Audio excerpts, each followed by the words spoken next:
Assalamu alaikum. I'm Mahapara from SRM Welkin. Today I'm going to discuss with you the discovery of electrons from the topic structure of atom that belongs to class 11 chemistry. In this we will first recapitulate the Dalton's atomic theory. What are the drawbacks of the Dalton's atomic theory? What led to the discovery of subatomic particles, and finally we are going to discuss in detail about discovery of electrons. First, we will recapitulate the Dalton's atomic theory. Dalton started his teaching career at the age of 12, and it was in the year 1808 Dalton put forward his theory, which is known as the Dalton's atomic theory. The postulates of the Dalton's atomic theory are like the ultimate particle of the matter is atom, which is indivisible and indestructible. The atoms of the same element will be identical in each and every respect, like mass, valency, etc. While as atoms of the different elements differ from one another in mass, valencies and other chemical properties as well. The compound is formed by the combination of two or more than two elements which combine in a fixed ratio by mass.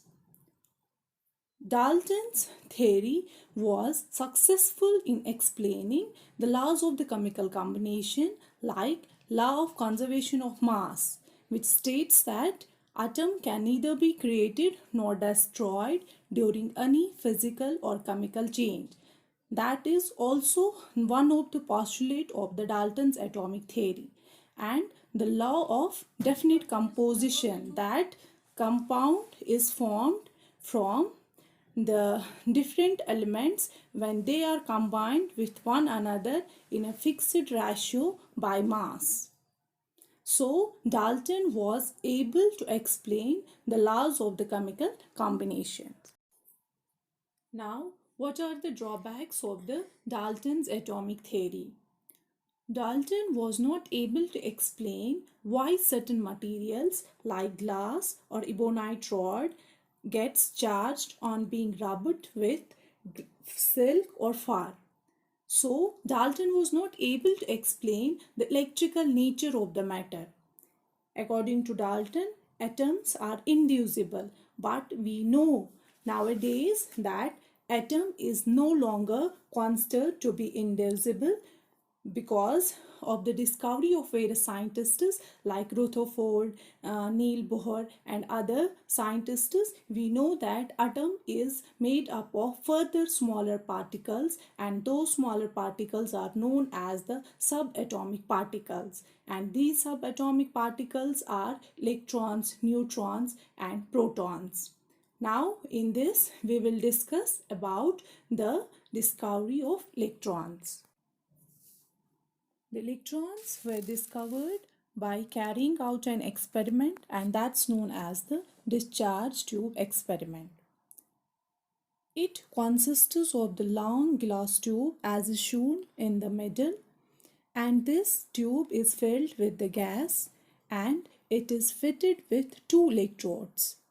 One of the electrode is attached to the negative of the battery and is negatively charged, known as the cathode, as is shown in the figure. Other electrode is attached to the positive of the battery and it acquires the positive charge and is known as the anode. So this tube consists of the gas in it and is fitted with these two electrodes, cathode and the anode. Further, to this tube, vacuum pump is attached. Now the question arises, why do we require a vacuum pump over there? Because the gas present in this, it has been found that gases under ordinary conditions act as the bad conductors of electricity. But In the presence of low pressure and at very high voltage, they act as the good conductors of electricity. So vacuum pump is used there in order to maintain the pressure of the gas so that they act as the good conductors of electricity. And also the electrodes are attached to the high voltage source nearly about 10 to the power 3 volts. Now some kind of rays are coming out of the cathode which have been called as the cathode rays.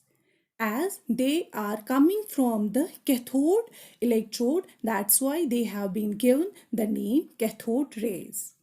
Further, this glass tube is also known as the Crookes tube. It's because this experiment was first of all carried by the William Crookes. That's why this tube is also sometimes known as the Crookes tube. And this is the construction, or we can say the different parts of this discharge tube experiment. So from the discharge tube experiment, we come to know that some kind of rays are emerging from the cathode and they are known as the cathode rays. Now here we are going to discuss about the properties of these rays known as the cathode rays. It has been found that some kind of rays coming from the cathode are we can say they come from the cathode and flow towards the anode in straight lines. But how we get to know that they travel in the form of the straight lines? When an opaque object was placed in between the cathode and the anode, opaque object is such a kind of object which does not allow the light to pass through it.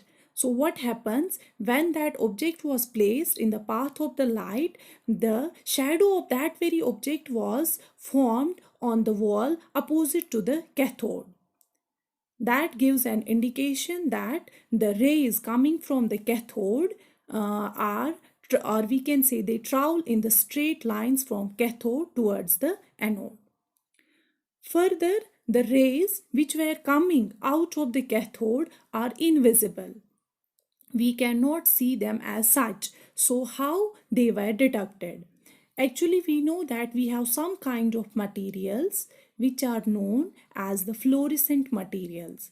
Fluorescent materials are those materials when they are being hit by such kind of radiations, they produce some bright spots. They produce some kind of glow. That's why they are known as the fluorescent or the phosphorescent materials. So what was done? The side of the anode tube, or we can say the discharge tube from the anode side, was coated with the zinc sulfide screen. And what happened? The rays which were coming from the cathode and further the anode was made perforated. So what happens from this? When the rays were coming from the cathode, they passed through the anode, they passed as such through the anode and they strike the zinc sulfide screen and they produce bright spots over there, which gives an indication that these are the rays which are coming from the cathode. That's why we are able to detect these rays which were coming from cathode towards the anode. As I have written in the first property that the rays will travel from cathode to anode in straight lines unless and until they will not be influenced by any kind of electric or magnetic field. It's because it has been found that if they are influenced by the electric or magnetic field, they show some kind of deflection. That means they must carry some kind of charge. That's why they are showing some kind of the deflection. In the second figure, you may see that if the discharge tube is subjected to the electric field, or we can say electric field is just the combination of two plates, one carrying the positive charge and another carrying the negative charge. When these plates are placed near these rays which were coming from cathode to the anode, what happens? These rays which were coming from the cathode, they were showing some kind of the deflection, and that deflection was shown towards the positive plate, which shows that, because we know unlike charges attract and like charges repel, if these rays are being attracted towards the positive plate, that means, or we can say if they are deflected towards the positive plate, that means they must have the charge opposite to that of the positive plate. That's why they are being deflected towards the positive plate. This shows that they carry negative charge. So, the rays coming from the cathode to the anode are negatively charged. That's why they are being attracted by the anode. So these were the some properties of the cathode rays. That's they travel in straight lines, they form the shadow of the object if that's placed in their way between, and they become visible only by placing there some kind of the fluorescent material, and they carry the negative charge. Now what we can further say that, we can say that if the we can say the electrode material as well as these gases were exchanged, it was found that the properties of the cathode rays were found to be independent, that all the properties remain same whatever will be the nature of the electrode material or the nature of the gas.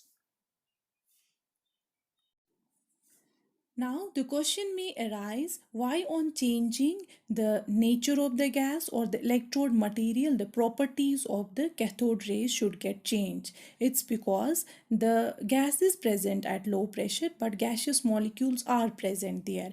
When the ray or the cathode ray coming from the electrode strikes this gaseous molecule, it may the energy of the ray may be sufficient to ionize that gaseous molecule and to knock out some fundamental particle, and that will be attracted by the anode. So on changing the nature of the gas, that process remains the same.